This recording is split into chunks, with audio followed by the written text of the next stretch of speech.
Hi, hello, வணக்கம். This is Karthik Govindraj and Shyam. இந்த ஷோவோட பர்பஸ் என்ன அப்படின்னு கேட்டுக்கிட்டீங்கன்னா, ஸோ நம்ம தமிழ் சினிமால சில கல்ட் கிளாசிக் ஃபிலிம்ஸ் இருக்கும். அவங்க ஐடியாலஜியை பார்த்தா என்னடா இப்படி எடுத்து வச்சிருக்காங்க அப்படின்னு சில படங்கள்லாம் வச்சிருக்கோம். அந்த படத்தை எல்லாம் சூஸ் பண்ணி எடுத்து நொட்டை கண்டுபிடிக்கிறது தான் எங்க வேலையே. இப்போ ஏன்டா அந்த நொட்டை கண்டுபிடிக்கிறீங்க, நல்லா தானே இருக்கு அப்படின்னு சொல்லலாம். பிகாஸ் அந்த படத்தை பார்த்தா வளர்ந்துருப்போம். இப்படித்தானே இருக்கணும், ஒரு பொண்ணுன்னா இப்படித்தானே இருக்கணும், ஆம்பளைனா இப்படித்தானே இருக்கணும், குடும்பம்னா இப்படித்தானே இருக்கும் அப்படின்ற மாதிரிலாம் வந்து நிறைய வந்து பார்த்திருக்கோம். சோ பட் இப்போ அப்படி இல்ல. இப்போ வந்து நிறைய மாறி இருக்கு. ஒவ்வொருத்தரோட இண்டிவிஜுவல் தாட்ஸ் எல்லாமே மாறி இருக்கு இல்லையா? சோ இப்போ இருக்கிறதுக்கு அந்த படம் எப்படி இருக்கு, இந்த கேரக்டர்ஸ் எல்லாம் வந்து இவங்க நல்லவங்க தானே அப்படின்னு யோசிச்சிருப்போம். ஆனா வந்து அது பயங்கர டாக்ஸிக்கா, இது டாக்ஸிக்கா இருக்கே அப்படின்னு யோசிச்சிருப்போம். ஆனா அவங்க சொல்றதுதான் கரெக்டா இருக்கும். சோ இந்த மாதிரி கேரக்டர்ஸ், இந்த மாதிரி சீன்ஸ் இதெல்லாம் அனலைஸ் பண்றதுதான் வந்து இந்த ஷோவோட பர்பஸே. தி ஷோ இஸ் தி கலக்கி என்டர்டெயின்மெண்ட்.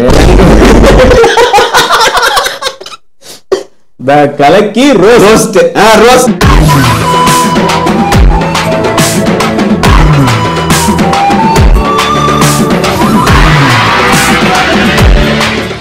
இன்னைக்கு நம்ம பார்க்க போற படம் வந்து பயங்கர ஒரு கல்ட் கிளாசிக். இந்த டைரக்டர் எனக்கு ரொம்ப பிடிக்கும். உனக்கும் கண்டிப்பா.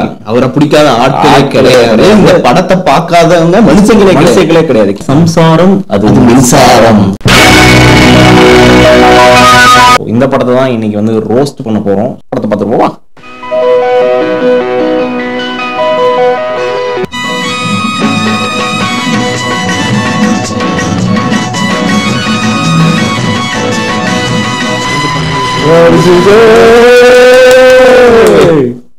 இதை திட்ட அவர் படத்தை கலாய்க்கிறது.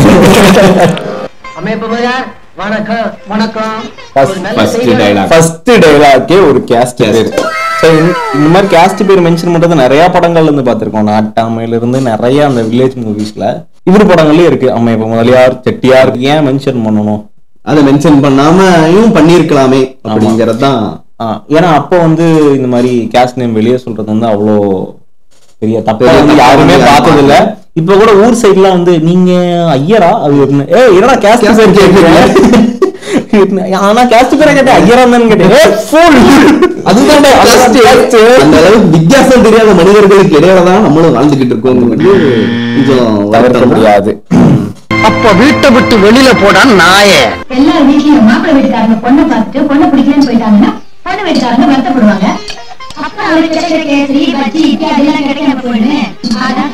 அப்ப அத்தனை பேர் வந்து பொண்ணு பார்த்துட்டு போயிருக்காங்க. அந்த பிள்ளைக்கு பெரிய டிராமா இருக்குங்கிறதெல்லாம் கணக்கு கிடையாது. நான் வந்து 4-5 பேரை கூப்பிடுவேன் சந்தைக்கு விற்கிற மாதிரி. நீ வர்ற, காப்பியை குடிக்கிற, பாக்குற, வேணான்ட்டு போற. மனசுக்கு ரொம்ப திருப்தியா இருக்குமா? ஏன் நீ என் கழுத்த இருக்கிற? ஒரு கூட்டம் வந்துச்சு. இந்த பொண்ணு பார்க்க வர்ற பசங்களுக்கு ஸ்வீட் காரம் பண்ணி போட்டு மாச கடைசியில வந்துட்டு 100 குடு 200 குடுன்னு அவரு சொல்றதும் கரெக்ட் தான். ஏண்டா நான் தான் வந்து சம்பளம் வாங்கி வீட்டுக்கு கொடுக்குறேன், உங்களுக்கு மனசாட்சியே இல்லையா? மாசத்துக்கு ஒரு 4 பையனை வந்து காட்டுறீங்க, இல்லன்னா போட்டா பார்த்துட்டு வேணாம் வந்து பார்த்துட்டு ஓகே பலகாரம் நல்லா இருக்கு, பொண்ணு பிடிக்கல. மணி என்ன ஆகுது? இன்னும் நட தூக்கம். அண்ணா நைட் ஷிஃப்ட் போயிட்டு வந்தேன். ஓ, சரோஜினி யாரோ பொண்ணு பார்க்க வராங்களா? பணம் வேணுமா? Okay boss. டேய் ஓகே பாஸ், சரோஜினிய பொண்ணு பார்க்க வராங்கன்னு சொல்றேன். பையன் யாரு, பேர் என்ன, எங்க வேலை செய்யறா, இதெல்லாம் கேட்க மாட்டியா? நீ அவளுக்கு ஒரு அண்ணன்டா. என்னண்ணே பெரியவங்க நீங்க இருக்கப்ப நான் யாருண்ணே? ஓ, நேக்கா தப்பிச்சுட்டாம இருக்கேன். என் தலையிலதான் நேக்கா. ஆனா இது யோசிச்சு போறேன், பணமும் அவரு தான் கொடுக்குறாரு, அந்த ரெஸ்பான்சிபிலிட்டி அவரு தான் இருக்கணும். பக்கத்துல இருந்த அண்ணன் என்னன்னா நல்ல இடமான நான் போய் விசாரிக்கிட்டானே, அதெல்லாம் ஒண்ணும் கிடையாது. எல்லா டிக்கெட் பாத்து கேட்க எனக்கு ஒரு பிரச்சனையும் இல்ல. நீங்க கூட கண்ணுல ஓட்டு சிவனேன்னு கொடுப்பேன். நீயாவது நைட் ஷிஃப்டா, பகல்ல தூங்குற, பகல்ல உனக்கு பண்ற கர்மாந்திரத்தெல்லாம் நான் பாக்குறேன். பொண்ணு பிடிக்கலன்னா 22 ரூபா 5 நிமிஷம் திருப்பி கொடுத்துருவாங்க. அந்த கதையெல்லாம் நமக்கு வேண்டாம், கொஞ்சம் பாட சொல்லுங்க. இது பெரிய வியாபாரம். ஆடிஷனுக்கு வந்திருக்காரு சூப்பர் சீக்கிரம் எடுத்து எல்லாம் பாட வச்சு தெருவா எடுத்துட்டு பாட்டு பாட்டு பாட்டு. ப்ளீஸ் அந்த பாட்டு பாடுமா. என்ன ஊர் சொல்றியா? அந்த பாட்டு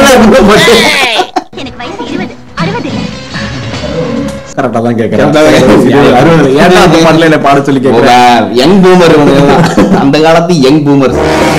இதுல மாடர்ன் ட்ரெஸ், RX மாதிரி ஒரு காஸ்ட்லி பைக். சரோ, தனிமை எனக்கு ரொம்ப பிடிக்கும். யாரும் இல்லாத இந்த இடத்துல தழைய புடவை கட்டி நெத்தி நிறைய குங்குமம் வச்சு தலை நிறைய பூ வச்சு நீ அந்த பாட்டு பாடினா எனக்கு சோறு வேண்டாம் தூக்கம் வேண்டாம். இவர் மேட்ரு எவ்வளவு ஒரு சைக்கோ கேரக்டரா இருந்தா அப்படி ஒரு பாடஞ்சு அந்த காட்டுக்குள்ள தலைவலன்னு புடவை கட்டிட்டு நிக்கிறோமா, அதுல இந்த கர்நாடக பாட்டு பாடணுமா, இவரு தூங்குவா. இவன் எல்லாம் ஒரு ஆளுன்னு சொல்லி லவ் வேற ரொம்ப கெட்ட அந்த பாட்டை விட மாட்டீங்கிறானப்பா. லிரிக்ஸ் தெரியல. அந்த பாட்டுமா அந்த பாட்டு பாடுமா, அந்த பாட்டு அந்த பாட்டு எந்த பாட்டுறா அந்த பாட்டு அவ்வளவு நான் உங்க வீட்டு வாசப்படியை மிதிக்க கூட அருகதை இல்லாதவன். வாசப்படியில தான் நிக்கிறாரு. ஆமா இப்ப நீங்க என்ன ஒண்ணு வேண்டான்னு சொன்னதுக்கு ஒன்னு வாசப்பட்டு நிக்கிறது. ஒண்ணுக்கு பிடிக்கல, இதே பையன் பிடிக்கலான்னு சொல்லி இருந்தா இப்ப உங்க பொண்ணு நிராகரிச்ச துணி என் பையன், அதனால அவன் மட்டன் அர்த்தமா. இப்போ ஒரு கம்பேரிசனே வந்து ஒரு துணிக்கும் பையனுக்கும், அடுத்த சீன்ல துணிக்கும் பொண்ணுக்கும் தான் வரும். சரியா? ஒரு மனுஷனாவே பாக்குறது இல்ல. சம்பந்தம் பேசும்போது ஸ்வீட் காலத்தோட பேசணும், அதான் சம்பிரதாயம். மிஸ்டர் அநேக முடியா ஒரு நிமிஷம். என்னன்னா அது உட்கார்ந்துட்டு கேட்டா நான் பொண்ண பெத்தவன், நான் ரொம்ப வந்து மரியாதையா பணிவா, நான் கீழே நீங்க மேல, அவன் இங்க இருக்கான் நான் இங்க இருக்கேன். பொண்ணை கொடுக்கும்போது ஆட்டோமேட்டிக்கா நாங்க கீழே போயிடுவோம், அடியில படுத்த பையனை கொடுக்கும்போது ஆட்டோமேட்டிக்கா நாங்க டேபிளுக்கு மேல வருவோம். அப்புறம் அடுத்து காசை பத்தி பேசுவோம். இதுக்கு நான் என் பொண்ணை கேட்க வேண்டிய அவசியமே இல்ல. கருத்தை நீட்ட சொன்னதுக்கு நீட்டுவா. ஏன்னா அவளை நான் பொண்ணை மதிக்கிறேன். அதாவது கழுத்தை நீட்ட சொன்னாலும் நீட்டுவா. அவளுக்குன்னு சுயமா ஒப்பீனியன் கிடையாது. அவ கேட்டாதானே தெரியும். அவ படிச்சிருக்கா, படி படிக்க பிஎஸ்சி படி ஏதோ சொல்லுவாரு, படிச்சிருக்கா. ஆனா அவளுக்கு சுய புத்தி எல்லாம் கிடையாது. பையனை நீட்ட சொன்ன கண்டிப்பா தேவையானதெல்லாம் நான் கொடுத்துருவேன். ஆனா டிசிஷன் நான் தான். ஆம்பள மாமா ஆன் நெடில் ஸ்பாட்ல டிசைட் பண்றதுதான் எனக்கு அந்த ஆளை பிடிச்சிருக்கு. பையன் என்னன்னா எனக்கு தேவை கிடையாது. உனக்கு அவளை பிடிக்கணும், அவளுக்கு என்ன தேவை அப்படின்னு சொன்னா தப்பா வளர்த்திருக்க. என்ன தேவைன்னு தெரியாது, எவளை கட்ட சொன்னாலும் அவன் தான் மகன், மகன் உத்தமன் மகன்.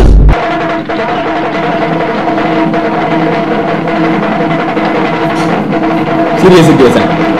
பைக் விளாண்டா வந்தான். இன்னும் சாமியும் வந்தது.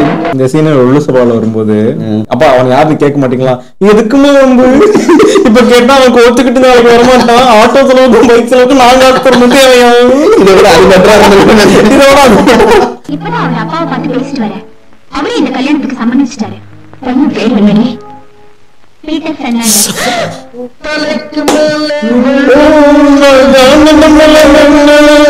கிறிஸ்டியன் அடி? இல்ல இந்தியன். அதுதான் ஒரு முற்போக்குங்க ஆக்சுவலா. இதுல வந்து முக்காவாசி கரெக்டா பேசுறது தங்கச்சி கேரக்டர். அதான் கொஞ்சம் கரெக்டா பேசுவாப்ல. ஆனா அவங்க ரெண்டு பேர் தான் வந்து bad characters of the movie. அண்ணியே நீ இதை தலையிடான்னு சொன்னதுக்கு அப்புறம் எந்த கருதி கல்யாணம் நடந்தா சிட்டிக்கு கோவம் வந்து எப்படா தப்பிக்கலான்னு இருக்காங்க. எனக்கு நைட் ஷிஃப்ட்டுக்கு டைம் ஆச்சு, நான் கிளம்பணும். அப்பா என்னையாப்பா? ஆமாப்பா. எனக்கு மாப்பிள்ளை பாக்குற தகுதி உனக்கு இல்லடா, நீ சும்மாரு அப்படிங்கிற முடிவை என் பொண்ணு எடுத்துட்டா. அப்புறம் எனக்கு மாப்பிள்ளையா வரணும், பீதாம்பரமா இருந்தான்னு, பீட்டர் பெர்னாண்டஸா இருந்தாலும், பீர் முகமதா இருந்தான்னு, எம்மதமும் எனக்கு சம்மதம். அப்பாவா ஆயிட்டாலே வந்து பொண்ணு பாக்குறதுக்கு ஒரு குவாலிஃபிகேஷன் இல்ல, மேட்ரிமோனி சைட் ஆரம்பிக்கிற அளவுக்கு குவாலிஃபிகேஷன் வந்துருக்கும். எக்ஸ்பெக்டேஷன் எல்லாமே எனக்கு. யார சொல்றேன், நான் வந்து இத்தனை வருஷமா வளர்த்திருக்கேன், அப்பனுக்கு தெரியாத ஒரு. ஆனா அந்த ஒரு கேள்வி மாப்பிள்ளை கேட்க மாட்டாங்க. மாப்பிள்ளை எங்க வேலை பார்க்காரு? ஓ சூப்பர் பிக்சர் கிளர்க்கா? அது போதுமே, கட்டணா ஒரு கிளர்க்கை தான் பொண்ணு கல்யாணம். உன் விருப்பப்படி அந்த கல்யாணம் நடக்கும். ஆனா ஒண்ணு, கட்டின சேலையோட நீ இந்த வீட்டை விட்டு வெளியே போக தயாரா இருக்கணும். இந்த குடும்பத்துல இருந்து காலனா செலவு பண்ண மாட்டோம். நான் யார் தயவையும் எதிர்பார்க்கல. Thank you. No mention. Mutual understanding between brother and sisters. எப்படின்னா நீ பிடிச்சத கல்யாணம் பண்ணிக்க எனக்கு பிரச்சனை கிடையாது, எனக்கு இன்ட்ரெஸ்ட் இல்லமா, எனக்கு செலவு காசு இல்ல. கேட்காதீங்கடா, எவனுக்கு எவ்வளவு கட்டணுமோ எட்டிட்டு போய் நிம்மதியா வாழ. காசு இருந்தாலும் கொடுக்க மாட்டீங்களா? சோ எல்லாருமே கை விடுறாங்க. பட் இருந்தாலும் அவ ரொம்ப தைரியமா தான் இருக்கா. ஆனா உதவில்லை. அப்படி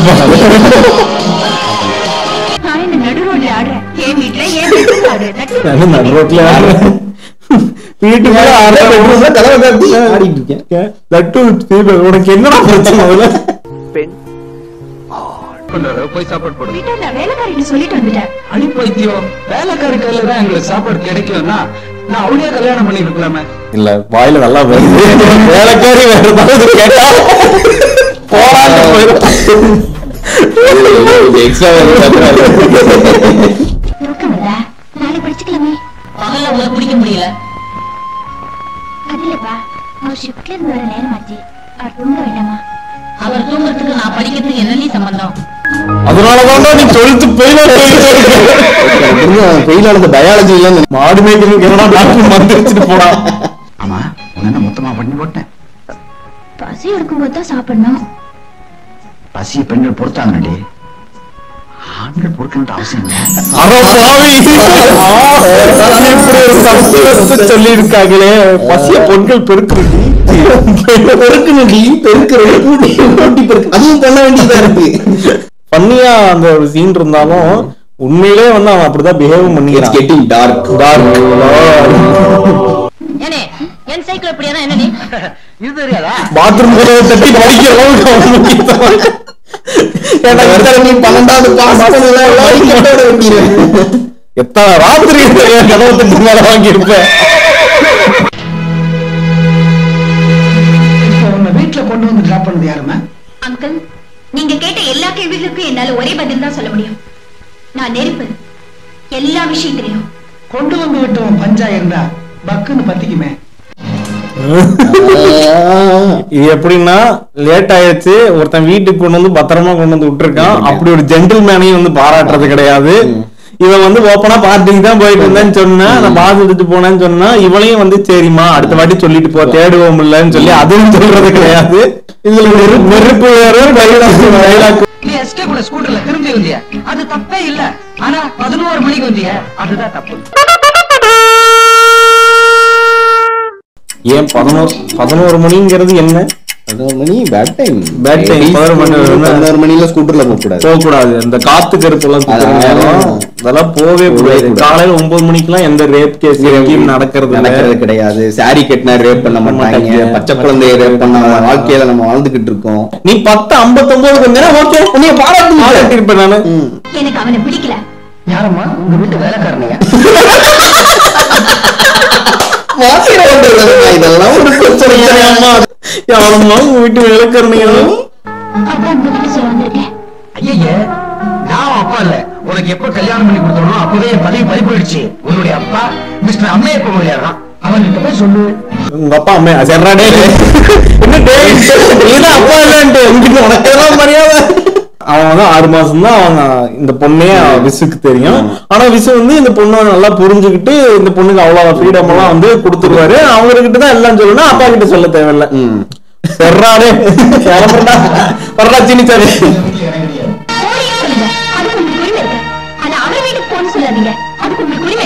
இவன் கரெக்டா இது உணவாக்க விஷயம் இல்ல, அடிக்கடி மக்கள் பண்ற விஷயம். நீங்க கொஞ்சம் பழுது பாத்தீங்கன்னா சரியா போயிடும். மாமா, நீங்க ஜவுளி கடை வச்சிருக்கீங்க, உங்களுக்கு இல்ல உங்க பாஷையிலே சொல்றேன். நான் ஜவுளி கடை ஒரு துணி வாங்கினா உங்களை நான் கொடுத்துருவேன், நீங்க கிழிச்சு வச்சிருவேன். என்னடா பேசி ஒரு பொண்ணு வந்து மிஷினு துணியை கிழிச்சு என்னடா எக்ஸாம்பிள்? என்னடா லவ் பண்றான், கேர் பண்றான், இவன் ரொம்ப நல்லவனா இருக்கான், இதெல்லாம் பண்றான். பட் என்னால செக்ஷுவலா ஆக்டிவா இருக்க முடியாது அப்படின்னு. இது வந்து 2 பேரும் பேசிக்க வேண்டிய விஷயம். ஃபீலிங் இருக்குது, நாசமா போகுது. அதை பத்தி எனக்கு என்ன பிரச்சனை? எனக்கு ஃபீலிங் வரும்போது எனக்கு என் தம்பி 12வது பாஸ் ஆகி மட்டும் தான் வந்து ரொம்ப வந்து அப்சஸ்டா இருக்கு அப்படின்ற மாதிரி காமிச்சு, அதுவுமே ஒரு தப்பு அப்படிங்கிற மாதிரி ஒரு போர்ட்ரேயல் இருக்கு. அது ரொம்ப நார்மல். பட் அது வந்து ரொம்ப அப்சஸ்டா இருக்கா அப்படின்ற மாதிரி காமிச்சிருப்பாங்க.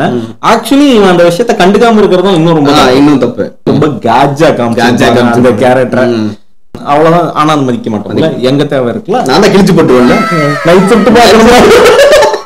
ஏன் அங்கிள் இப்படி எல்லாம் செஞ்சீங்க? உண்மையை பீட்டரையும் சேர்த்து வைக்கட்டாமா?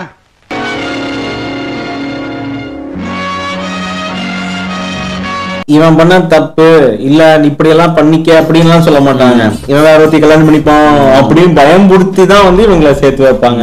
கல்யாணம் பண்ணிடுவான், பயன்படுத்தி காருக்குள்ள உட்கார வைப்பேன், வருவா, நீ தாங்கி பிடிக்கிற, அவ்வளவுதான். ஒரு நிமிஷம்.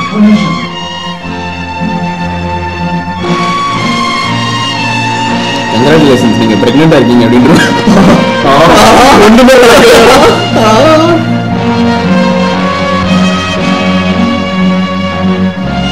சார் கொஞ்சம் கீழே இருக்கீங்களா சார்? உங்க வைஃபுக்கு அம்மா போட்டிருக்கு, ஆனா பயப்பட அதுக்கே அவன் கீழே இருக்கணும், அதுக்கே அவன் கீழே இருக்கணும். சீக்கிரம் அம்மா செய்வோம், அம்மா போட்டிருக்கு என்ன இதுன்னு வேற ஏதாவது கொடிய நோயா? இதுல என்னன்னா இவர் எல்லா பணிவிடையும் பண்ணுவாரு, இவர் லவ் அண்ட் கேர் பண்ணுவாரு. கடைசியா முடிஞ்சு போகும்போது எதுக்காக வந்தாங்களோ அப்ப வந்து திருப்பியும் வந்து நடக்காம போவாங்க. கடைசியில ஓகே ஹஸ்பண்ட் வந்து லவ் அண்ட் கேர் எல்லாம் பண்றாரு, நம்ம தாச்சு ஆஃப்டர் ஆல் போய் ஒரு காஜிக்காக வந்து விட்டுட்டோமே அப்படின்னு ஃபீல் பண்ணி அவங்க திருந்திடுவாங்க. இது திருந்தறதுக்கு எதுவுமே இல்லை, அது தப்பும் கிடையாது, தப்பு பண்ணாதான் திருந்த. சோ இப்படி வந்து இந்த கப்பல்ஸ் வந்து சேர்ந்துருச்சு இல்லையா. கடைசியில தான் வந்து லட்சுமி வந்து ரொம்ப கரெக்டா பாயிண்டா இருக்காங்க. அவங்க எல்லாமே கரெக்டா இருக்காங்க, எல்லாமே கரெக்டா. ஆமா இந்த படத்துல மொத்தமா கரெக்டா இருக்கு அந்த கிளைமேக்ஸ் மட்டும்தான். முதல்ல இருந்து கரெக்டா இருக்குது அவங்க மட்டும்தான். ஹஸ்பண்ட் விட்டு கொடுக்க மாட்டாங்க, ஹஸ்பண்ட் என்ன தப்பா இருந்தாலும் இதெல்லாம் தப்பு அப்படின்னு சொல்றதா. மாமனாரை கண்ட்ரோல் பண்றதா இருக்கட்டும், எழுத்த பாக்குறதா இருக்கட்டும், ஒவ்வொருத்தங்களை மேனேஜ் பண்றதா இருக்கட்டும். நான் நினைச்சா வாக்கப்படுங்க கேட்கிறேன், ஆனா கேட்க மாட்டேன், அது கேரக்டர் கிடையாது அப்படின்ற மாதிரிதான் இருப்பாங்க. உண்மையில அது ஒரு நல்ல ரோல் தான். சோ அது மட்டும்தான் இந்த மொத்த படத்துக்கு வந்து ஒரு ஜஸ்டிபிகேஷனா இருக்கு. இருக்கிறதுலே தப்பான பையன் வந்து ரகுவரன் தான் கேட்பாங்க. தப்பு அப்படின்னு சொல்ற கேரக்டர்ஸ் எல்லாமே கொஞ்சம் நியாயமா தான் இருக்கும். தங்கச்சி வந்து ரொம்ப போல்டா இருப்பாங்களா, ஏன் எப்ப பார்த்தாலும் ஃப்ரீடம் நினைக்கிறேன் அப்படின்னு. ரெண்டாவது மருமக வந்து அவங்க செக்ஷுவல் லைஃப் தான் ஏன் எப்ப பார்த்தாலும் காஜி பையன் வந்து ஏன் பார்த்தாலும் காசு நினைக்கிறேன். டேய் இது எல்லாமே வேணும்டா, எல்லாமே இல்லாம நீங்க இருக்கீங்களா? ஏன்டா நான் கேட்டா மட்டும் பிரச்சனை புரியுங்க, எல்லாம் உங்களுக்கு கிடைக்குது. குடும்பமா சேர்ந்து கொட்டை மட்டும் போட்டு சாமியாரம் போகலாம், ஏன்டா ஆதிக்கிறீங்க?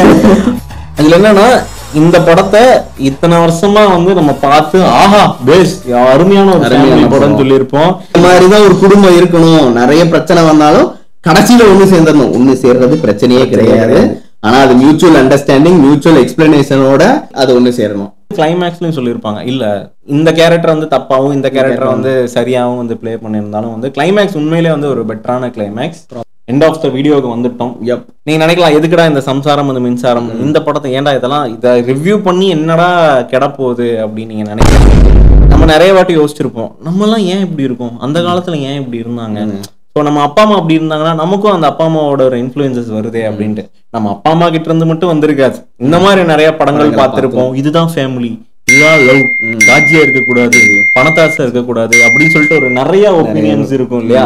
ஸோ அந்த ஒப்பீனியன்ஸ் எல்லாம் வந்து நமக்கு எது ஃபீட் பண்ணுதுன்னா இந்த மாதிரி நிறைய படங்களும் இந்த மாதிரி நிறைய ஐடியாலஜிஸ் தான். ஸோ அதுக்காக வந்து விசு வந்து ரொம்ப ஒரு மோசமான படத்தை எடுத்தாரு அப்படிலாம் சொல்ல முடியாது.